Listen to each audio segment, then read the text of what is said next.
کو میری بہنوں، حضور صلی اللہ علیہ وآلہ وسلم ساری رات کھڑے ہو کر عبادت فرمایا کرتے تھے۔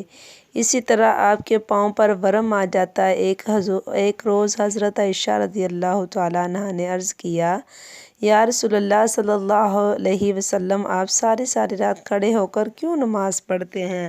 یہ سن کر حضور صلی اللہ علیہ وآلہ وسلم نے فرمایا، اللہ تعالیٰ کا شکر ادا کرتا ہوں، شکر گزار بندہ نہ بنوں جس نے مجھے رحمت دو عالم بنایا، جس نے مجھے امام الانبیاء والمرسلین بنایا، جس نے مجھے حشر کے روز کا شافی بنایا، جس نے مجھے وہ امت دی جو سب سے اعلیٰ اور سب سے آخر ہے، جس نے مجھے حوض کوثر عطا فرمایا، تو میں اسی کا شکر کیوں نہ ادا کروں؟ سبحان اللہ۔